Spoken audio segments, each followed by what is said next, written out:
Welcome to the latest edition of the Campaign Doctor. Volodymyr Zelensky is a great communicator.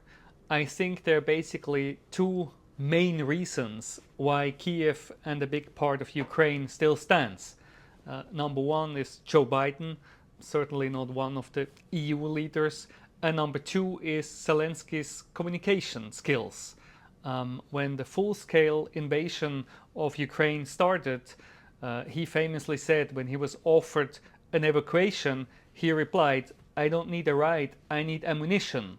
And internally, he said, "Meet me at the office." And this came after weeks of speculation about who would run away and who would stay. So it was really important marching orders that he communicated. What is less known is that actually his presidential campaign is really a masterpiece in terms of political communication. He went from being a comedian to winning the presidency of Ukraine with more than 70% of the vote. I wrote about the case in my book, Beat the Incumbent. Now, that being said, even great communicators can screw up pretty badly, as we have seen the other day at the White House. And I think what has happened here is that he became emotional. And online, the experts and the judges immediately either said that it was a trap and it's all Trump's fault, or that it's all Zelensky's fault. Now, I have news. It takes two to tango. And I think for such an escalation, it also takes two. If one side is really cool and settled, something like that wouldn't happen. It takes two, or in this case, three. Now, Zelensky is known for not handling criticism particularly well. Who does? But still. And I think what may have happened here is that he overestimated himself. I think that he thought if he comes to Washington, D.C.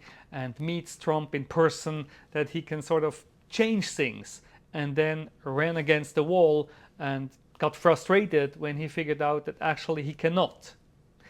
Now, yes, Trump is shockingly pro-Putin. Trump really doesn't treat allies and friends like allies and friends, but that's nothing new. If anything, he's actually been very consistent about this, and Zelensky should have been prepared for this. None of that should have come as a surprise to him. After the meeting in the White House, there was the Fox News interview, and I was actually curious to see if Zelensky would push through with the interview. I think in such a case, it would really take a total reset and rebooting before you enter such an interview. And it's a moment where, of course, a coach or a consultant can be tremendously important in helping you to keep and regain focus. A journalist from the German paper Tagesspiegel asked me if Zelensky should have apologized to Trump in the interview. Now, it's really a tough question. I think that the question is always, what is the goal? What do you want to accomplish with such a high-profile media interview? Of course, it was planned differently. It was planned to celebrate the accord. But given the circumstances, if the goal would have been, and I think that's probably what the goal was, to try everything for the US not to stop military aid, and if that is the goal, then yes, an apology would probably have been helpful, or at least something a bit more wholehearted. Instead, he still seemed sort of rattled and emotional.